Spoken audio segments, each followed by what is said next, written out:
Hey everyone, in this video I'm going to give an overview of how the new Ice Mint cookie works and some of his kit, and then we're going to dive into a example rotation, and I'm going to do a DPS calc off of that to determine what armor sets might be good for him. So going straight into it, Ice Mint cookie's kind of big mechanic is that he has this form change where he switches between rider and runner mode whenever you use a skill or a special skill, or if you use a charged attack. And these grant buffs. I'll go into the numbers for those later, but you pretty much want to be consistently changing between your forms so that you have these buffs always active. His basic attacks change based on which form he's in. In the rider mode, he is a lot more mobile but deals a bit less damage, and then in runner mode, he deals more damage but is a lot clunkier to use. And he has this stance change charge up attack where if you're using it outside of a basic chain, he'll just not attack and he'll just go straight into a stance change. But if you pair it at the end of a basic chain, he actually will do an additional attack, which I'll show later how that's useful to use. His special skill also changes between which mode he's in. In the rider mode, it actually deals slightly more damage than the runner mode, but it's very small. So the skill is mainly to just change forms at the right time. It doesn't really matter which form you use it in. His dash is normal, and then he has his ultimate, which is either Freeze Break or Freeze Vortex. These actually do not matter which form you're in when you use them.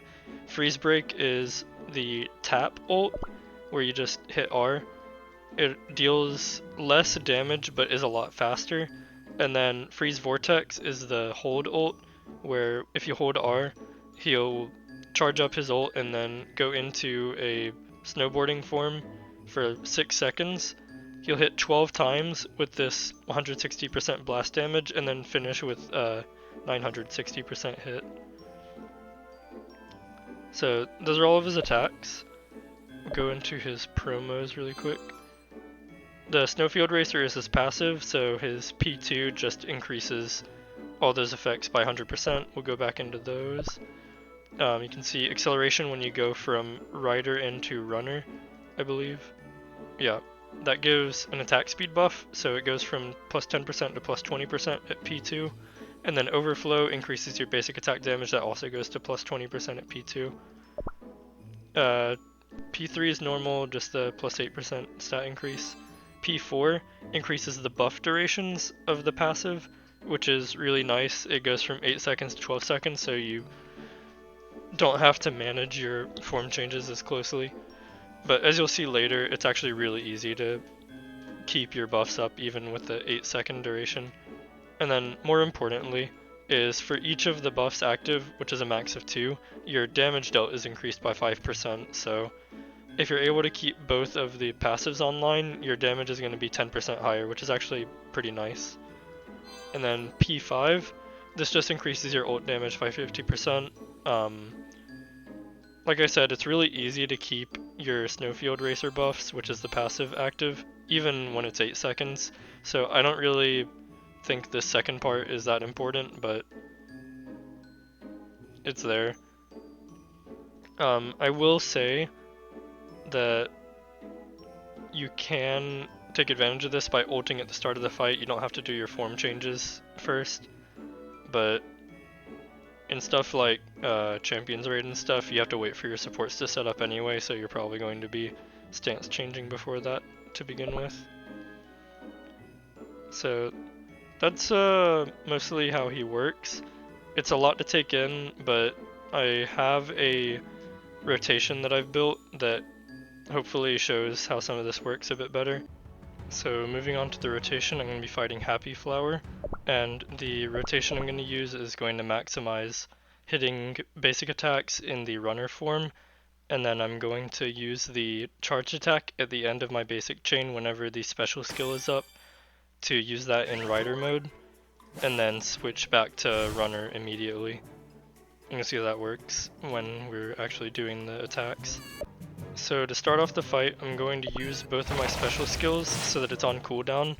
to simulate as if we had already been doing attacks before this rotation started, because if I had both charges of my special skill ready, that would give me one additional special skill, which is not what you'd actually see if you had been attacking beforehand.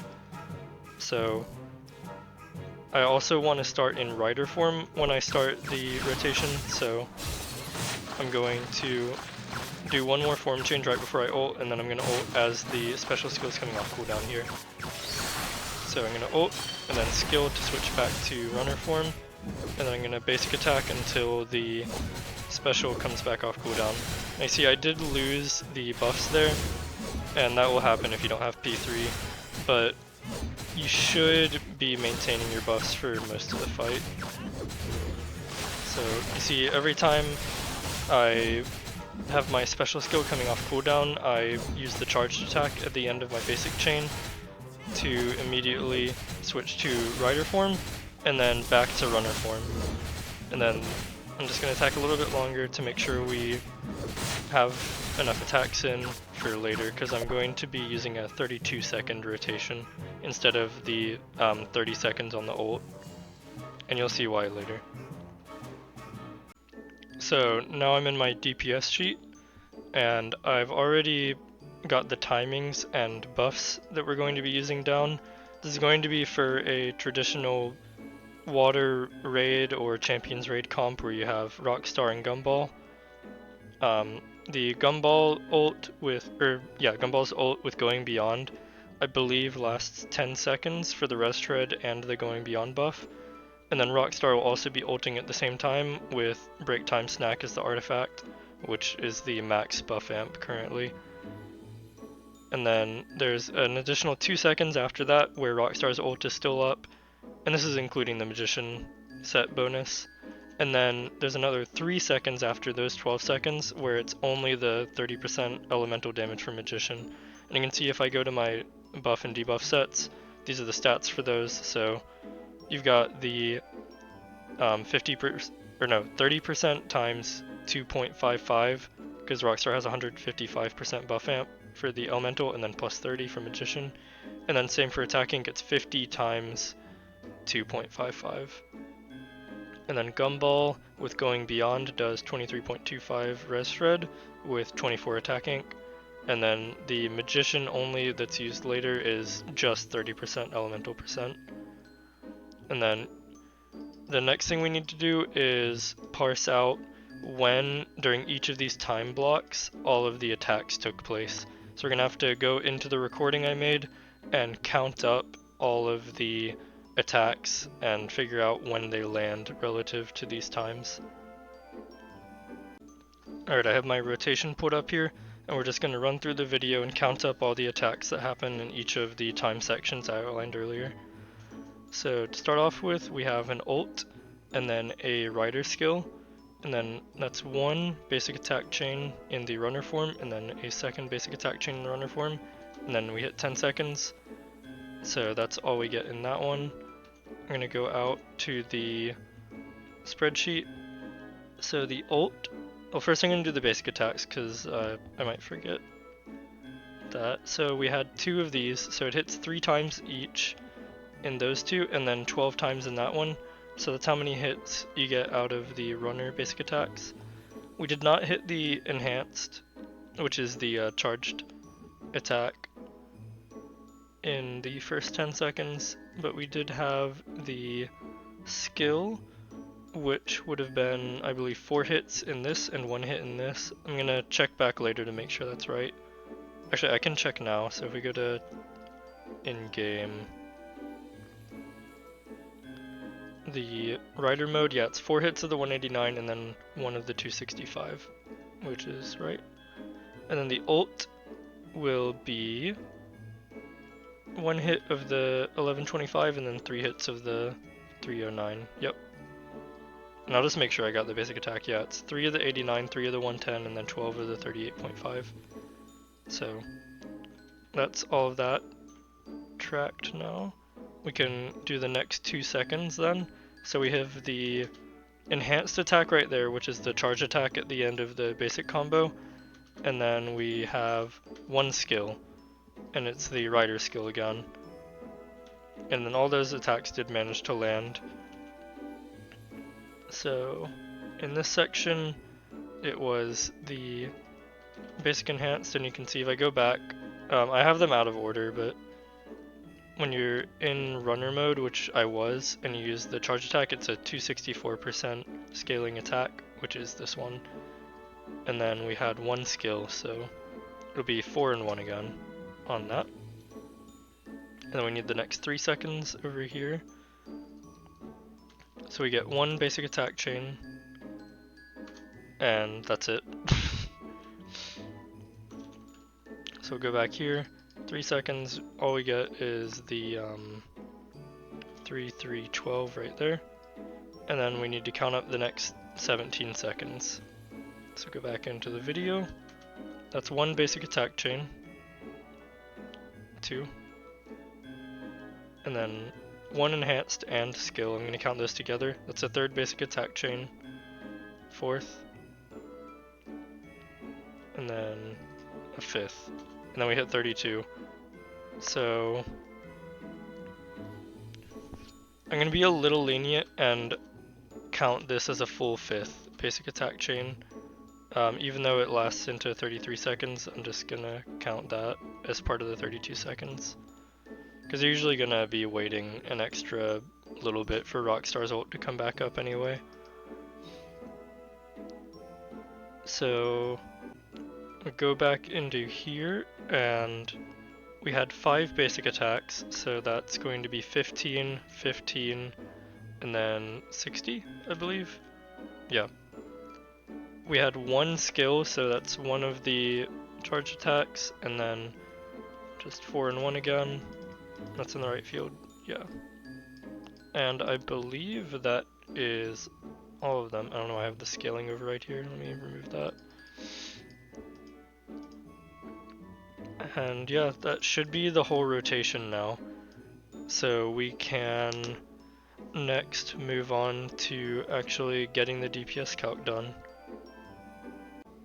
Alright, so we are here on the output sheet, which has all the DPS calc stuff. You can see the rotation we built here. It has all the scalings that we just input, and then the times for those, and the buffs that we have active in each of those times. And then to actually get a proper DPS calc, we need to have our loadout stats. So I'm going to move to my damage calculator sheet, which has the loadout builder that I'm going to use to get that. I'm going to start off with Sea Mermaid. I already know this isn't the best set for Ice Mint, but I'm going to start with that. And then we have 5p Snowy Slope Speeding, and then I've already calculated just around about the correct hidden power set for when you have Rockstar ult active. These are lower than the buffs you actually have from Rockstar, but I just have rounded numbers put in to, because I didn't feel like writing it down.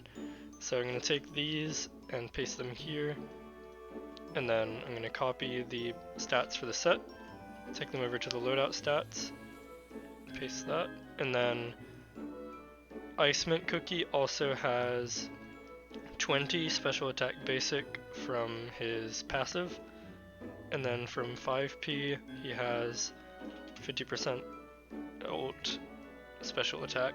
It's not actually ult special attack. I'm pretty sure it will stack multiplicatively with the memory shard set, I believe, but since I'm not using any equipment that gives special attack percent ult, this is effectively the same thing. What I would do if we had anything that gave special attack ult is I would just increase the scaling of the ult by 50%. But now that we have that entered in, I think that's all we need. So we can then take this DPS number. I have it multiplied by 1.1 because of the 10% damage increase. I didn't have a field that I could use to incorporate that currently. I'm planning on eventually updating the sheet to allow for a few more of these fields, since we're missing those at the moment. I'm probably just going to replace these values with additional multipliers as needed, but we're going to record this DPS number as the mermaid one. So I'm not going to round it, I'm just going to use floor. It's 6 digits, it doesn't really matter. So this is our mermaid, and then we can move to, I'm gonna do TBD next. So we need to get the new rules for that, paste them there, and then we're gonna take the stats over here. Alright, and then TBD, we're calculating this number, and then I've seen people talk about Forgotten Hero for Ice Mint. I do not think Forgotten Hero is any good. Like, I haven't even done the calc yet, but I will go ahead and put it in, yeah. So Forgotten Hero, and then 204, and then Sus Hunter actually people think is the right set, and I can see how people would think that. And, oh wait, I need to get the full thing. But I've already done the calc a few times, and Sus Hunter kind of falls behind a bit. Not much. It's actually really close there. Only 2,000 DPS behind when you're already dealing over 110,000. And then I don't think there's any reason to look at Sugar Feather, but I can in a little bit. Let's see what other sets. I guess Mysterious Wander is the other one. So Mysterious Wander is a special case. I'm gonna go ahead and get its stats after I paste the hidden power rules. So Mysterious Wanderer has the set bonus where it deals a 52% scaling attack for every 6 direct hits. So I'm gonna have to go in here and add in these 52 scalings on the pure damage, and then we need to count these up. So we're just gonna sum the number of hits and then divide by 6. Okay, so this is going to be 7 hits, and then I'm going to carry over the 0.5, so we're going to do 3 plus, actually I need to do it this way, 3 plus some here. I mean, I can already tell that's 6, so it's going to be 1.5, but just to show it. So that's going to be 1 hit from Mysterious Wanderer, and then again I'm going to carry over the 3, sum these, and then divide by 6, 3.5, so we're doing another 3 hits of Mysterious Wanderer there, and then once again, carry over that 3, sum, divide by 6, 16.5, okay, so 16 hits of Mysterious Wanderer there. And then we can go back to the output sheet after I clean this up to see Mysterious Wanderer is 112619. So I'm actually getting better than TBD for Mysterious Wanderer now, just barely. In the last calc I did, I actually had a little bit better for TBD. And then I said I was going to do Sugar Feather. I actually need to go in-game and make sure I remember how Sugar Feather works. So let's see. Okay, basic attacks have a 20% chance to do a 50%. So what I'm going to have to do for that is change these all to 50.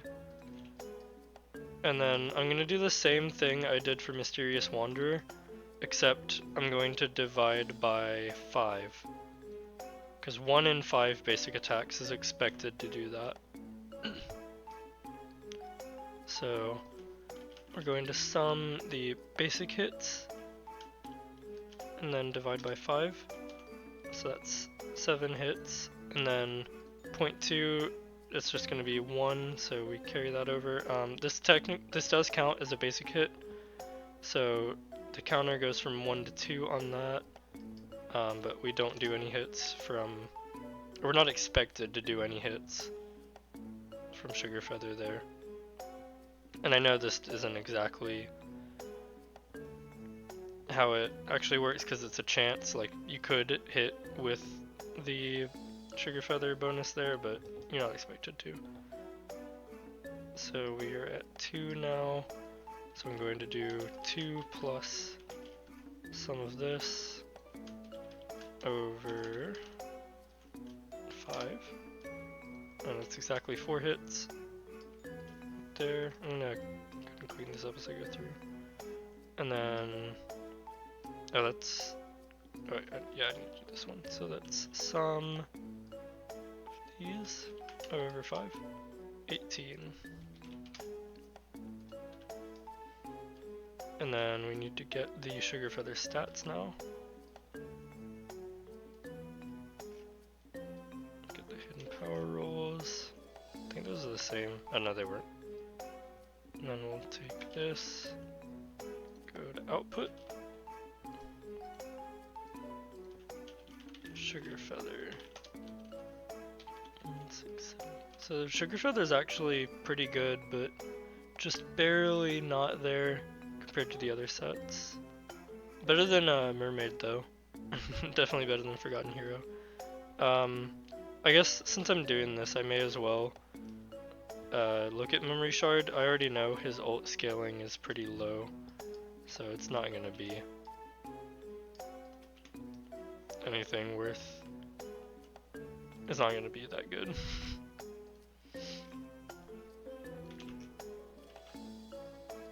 If you do use the alt ult, I guess, the hold ult, it'd probably be a bit better. So it is better than Forgotten Hero. I do need to account for this. So what I'm gonna do here is I'm just going to go back to this, and I'm going to do this times 1.5, and this times 1.5, and then it automatically does the scaling overrides there. So then I'll remove this, and then Memory Shard. It's actually pretty good. Memory Shard might be worth running if you are using the hold ult, since it has more scaling, but I'm not going to look into that right now. So all these DPS numbers pretty much are just a ranking of which armor's best. It can change based on your rotation, like if you're using more of your skills and ults, or if you're not able to basic attack as much, TBD might be a bit better than Mysterious Wanderer, because a lot of the Mysterious Wanderer procs are coming from that times 12 attack that you get at the end of your basic chain. And the basic also just hits more in general than the skill and ult. So that is something to note. TBD is probably considerably better in most cases when you are unable to basic attack as much. And I think that pretty much covers it for Ice Mint. I think my recommendation would generally be TBD like I just said, but Mysterious Wanderer works just fine. Suspicious Hunter is alright, but it will suffer even more from a lack of basic attacks than the other two, so I personally wouldn't build Suspicious Hunter, especially because so many other cookies want to use it. Mermaid is alright if you have a built Mermaid set. Like if you have a P5 Mermaid set and your TBD is not promoted well, then definitely use that, just temporarily. And then Sugar Feather actually is pretty good. It does almost as much damage as Mysterious Wanderer and TBD, but again, Sugar Feather relies on basic attacks, so I think TBD is just more consistent, and Mysterious Wanderer is already a set that you might have some extras of compared to Sugar Feather. So I would either build TBD or Mysterious Wanderer, I think. And yeah, that's pretty much it. Good luck using Ice Mint. Hopefully you have some fun using him and this video has helped you. See ya.